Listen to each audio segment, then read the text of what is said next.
Seguimos en Pauta Propia, con los datos y el contexto de los temas que nos importan. Pauta 100.5. Chile enfrenta un contexto de riesgo climático creciente, caracterizado por incendios forestales cada vez más intensos y frecuentes que no solamente generan pérdidas humanas y ambientales también, sino costos económicos y fiscales muy elevados. Los incendios en las regiones de Ñuble, Biobío y la extensión a la Araucanía, además, también han obligado a declarar estado de catástrofe con miles de personas evacuadas y un panorama de destrucción de viviendas e infraestructura que aún esperan cifras oficiales respecto de daños y costos totales. En eventos similares anteriores, los costos asociados al combate de los fuegos, reconstrucción y apoyo a los afectados han superado los 4,4 mil millones de dólares es mucha plata, en daños materiales directos a viviendas, infraestructura y servicios, además de impactos vinculados a pérdidas de productividad y también servicios básicos. Y también el análisis económico muestra que en temporadas recientes el impacto total de incendios en Chile ha alcanzado los 1.300 millones de dólares sumado gasto público, privado también, en respuesta a reconstrucción y recuperación de las zonas afectadas. Hay un desafío fiscal y de política pública que radica en equilibrar la asignación eficiente de los recursos para la gestión de emergencias inmediatas, la reconstrucción resiliente de largo plazo y la prevención y adaptación climática con una visión integrada que considere tanto los costos directos como los indirectos en estos desastres que son ya a estas alturas recurrentes. Vamos a hablar de esto con nuestra querida Gabriela Villalobos, editora de Radio Pauta. Gaby, bienvenida. ¿Cómo estás tú? Bien, lo digo con un suspiro, sí, en realidad, porque han sido días en los que en realidad hemos visto los desastres de los incendios nuevamente. Hay una cierta frustración también de volvemos a esto, pese a todas las conversaciones que se han tenido sobre la necesidad de tener un plan también para poder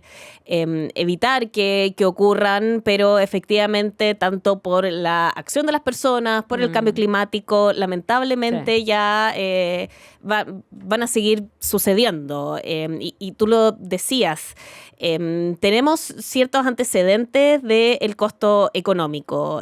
Cuesta también hablar del costo económico cuando uno tiene un costo humano tan grande con esto. Obvio. Pero es una conversación que es necesaria tenerla, sobre todo porque las personas afectadas, una vez que pase este shock, también van a necesitar un apoyo para reconstruir las viviendas, para mejorar las viviendas en el caso de aquellas que fueron parcialmente dañadas, y también de tener contención para la salud mental. Esos son parte de los ejes que se han tenido también en planes de reconstrucción pasados, tanto para los incendios como también para el famoso, para el terremoto, el del 2010, que yo creo que son las tragedias que son más comparables a lo que está sucediendo en este minuto en la zona del Biobío. Ahora, pregunta clave, yo creo que pasa a ser, Gaby, ¿qué tan preparados están realmente los presupuestos públicos, la billetera fiscal, para absorber estos shocks sin desordenar la agenda fiscal del año? Sí, esa es una pregunta bien interesante. Depende del monto de los desastres. A ver, en el caso de Valparaíso y Viña del Mar hubo bastante conversación sobre cuánto iba a costar. Sí. En un momento se habló, la alcaldesa Ripamonti en su minuto habló de 1.100 millones de dólares. Esto fue a pocos días de que sucedieran los incendios de febrero del 2024 en Valparaíso y Viña del Mar. Finalmente hubo dudas sobre eso y hay un informe de Contraloría que fue publicado en agosto del año pasado en el que se detallan ya más cuáles han sido los costos de la reconstrucción y también para hacer frente a los problemas de salud mental, de temas de los negocios, todo eso. Todo eso implicó... Claro, porque esto no son solamente casas, claro. Hay mucho emprendimiento, ¿verdad? Boliche, localcito, casa que funciona también vendiendo cosas, servicios. Infraestructura de redes, reactivación productiva. Tal cual. Hay un montón de planes. De hecho, el plan de reconstrucción definió 166 medidas. Esto es solamente para los incendios de Valparaíso y Viña del Mar del 2024 y que están pensadas para ser ejecutadas entre 2024 y 2028. Es decir, tampoco tampoco sabemos a ciencia cierta cuánto va a ser el costo de la reconstrucción de Valparaíso y Viña del Mar, porque son medidas que son de largo aliento. Pero se calcula que va a tener un costo aproximado de 995 mil millones de pesos, unos 900 millones de dólares. Claro. Es decir, estaba bastante cerca a lo que en su momento dijo la alcaldesa de estos 1.100 millones por temas de tipo de cambio. También podríamos, tendría que ser menos ahora, pero están cerca las cifras. En su minuto Clapes habló de 700 millones, la alcaldesa 1.100, están en torno a los 900 millones, proyectado para 2028. En ese momento se estableció un fondo privado de emergencia con ciertos beneficios tributarios también a los que podían aportar las empresas privadas. Se ha echado poca mano a eso. De hecho, este informe de Contraloría también revisa esto, que no hay muchos avances y se ha hablado de que se ha utilizado solamente un 1% de ese fondo. Lo otro han sido parte de los presupuestos de cada cartera. Y eso va a ser lo complejo también con esta reconstrucción en particular. Por ahora los incendios parecen ser de la dimensión de lo que fueron los de Valparaíso y Viña del Mar, así que podríamos hablar de un costo estimado de ese nivel.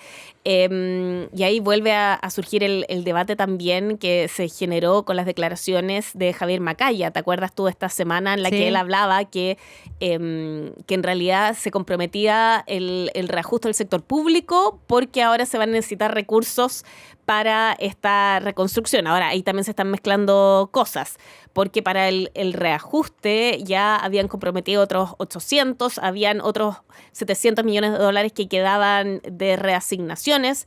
Entonces, en realidad, no son comparables los montos, y en este caso también siempre se mezclan aportes públicos y privados. Yo creo que en estos casos es lo más comparable, porque en el caso del terremoto, en realidad la destrucción fue tal y los montos involucrados fueron bastante mayores, y por lo tanto también se necesitaron recursos que venían no solamente el presupuesto, sino que se echó a mano al 2% constitucional al que se puede echar mano en caso de guerras, en caso de catástrofe. Se vendieron también participaciones del gobierno en empresas estatales, ¿te acuerdas tú? O sea, fue un plan mucho más grande. Muy agresivo. Muy agresivo, exactamente. Así que es difícil en realidad comparar lo que pasó con el terremoto con lo que va a pasar con los costos de la reconstrucción de este caso. Ahora, Gaby, esto tiene un costo que es bien visible, ¿verdad? Subsidios, bonos, reconstrucción, etcétera. Pero además también queda fuera del debate, en definitiva, pérdida por actividad, empleo local, recaudación fiscal, que también es parte del costo asociado a toda esta cuestión. Sí. ¿Se puede estimar eso en alguna dimensión? Claro, hoy día probablemente es difícil, pero en experiencias anteriores estamos hablando de cuestiones que son multimillonarias también. Sí. Lo que pasa es que en el caso de los incendios de Valparaíso y Viña del Mar, eso justamente está también incluido ahí. Por eso se habla de estos 900 millones de dólares que incluyen toda esta medida. Está incluido. Pero claro, a pocos días, en realidad todavía es muy difícil ver cuánto es. Y el Servicio de Impuestos Internos ya implementó algunas medidas de beneficio tributario, que básicamente que no hay multas si es que tú no pagas este mes tus obligaciones mensuales, y lo puedes hacer hasta fines de febrero. Entonces ahí también vamos a tener una primera estimación de cuántas personas tal vez podrían ser afectadas directamente. Ahí podríamos tener ya un primer balance. Pero claro, o sea, recién ahora sabemos más o menos cuánto fue el costo de los incendios de Valparaíso y Viña del Mar. En el caso del terremoto lo tenemos más claro, pero son periodos largos los que lleva la reconstrucción. Y el cálculo del costo estimado también pasa a ser una cuestión más larga. Y además probablemente, el terremoto es asimilable, pero ponte tú los incendios del 2017, salvo el caso Santa Olga, pero no era un poblado tan grande tampoco, ha involucrado zonas zonas urbanas muy habitadas, Sí. mucho más densas Sí. en habitantes que otras, y eso también obviamente eleva los costos. No, absolutamente. De hecho, hoy día por la mañana hablábamos con el presidente de la CPC del Bío Bío, con Álvaro Ananías, quien además recibió hace poco un premio el premio de la SOFOFA. ¿Te acuerdas tú? Cierto, sí, claro, claro. Bueno, y él nos decía que en una revisión rápida habían visto que la mayoría de los negocios no habían sido tan afectados. Pero esta es una primera revisión. Ellos tienen la información muy rápida por las empresas asociadas, Ajá. porque son las que necesitan en este minuto también la mayor cantidad de ayuda. Entonces podríamos tener tal vez una buena noticia por ese lado, por el lado de los negocios, por el lado de la reconstrucción de las casas, como tú decías, ¿no? Ahí sí seguramente va a ser más costoso esa parte que la de Valparaíso y Viña del Mar. Todo lo que tiene que ver con las redes asistenciales seguramente también va a ser más costoso. Y además, si empezamos a meterle una cuestión que ya está quedando bien clara, porque vamos a llevar más ratito una nota de la experiencia comparada, donde muchos países han terminado, estamos hablando, no sé, California, que lo hablamos casi como país, California, Sí. porque es de las principales economías del mundo, pero el caso español, el caso australiano, etcétera, varios países han empezado a adoptar una lógica que nos decía ayer Pedro Resca, de la Universidad Adolfo Ibáñez, que es hacerse cargo de que tenemos también que empezar a cambiar los materiales de construcción de las casas, para definitivamente bajar el grado de combustibilidad de los materiales. Nos ponía como ejemplo la tragedia que hubo en Suiza hace poco. ¿Te acuerdas que se prendió un local Sí. de la nada? Sí. Y es porque los materiales de construcción hoy día son altamente combustibles, y una forma de prevención pasa porque las casas hoy día, las casas o lo que sea, la infra que sea habitacional o comercial, etcétera, empieza a incorporar materiales de construcción menos inflamables, menos combustibles. Y si tú empiezas a reconstruir aplicando esas normas nuevas, probablemente también vas a terminar elevando los costos de la construcción. Sí, ahora hay que ver también otros elementos, porque en este minuto estamos no solamente luchando contra el fuego, sino que luchando también con bajar nuestras emisiones de carbono. Entonces, claro, yo creo que sería interesante ver también desde el punto de vista de la construcción si es posible tener un material que no sea combustible, que sea menos combustible y que también permita tener soluciones habitacionales rápidas. Como lo que permite la construcción rápida y que prefabricada. no te disparen los costos a las nubes. O sea, en el fondo lograr el equilibrio entre, bueno, que seguimos pendientes con el tema de la planificación territorial, estos corredores más anchos que tienen que haber entre zonas silvestres o verdes y las urbanas, en definitiva.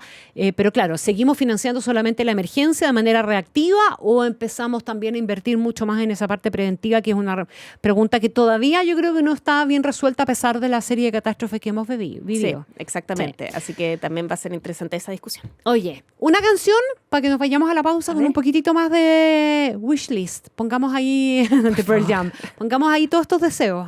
Ojalá podamos tener un poquito más de plata para invertir en una buena prevención. Gracias, Gabriela. Gracias que estés muy bien. Chao. Chao.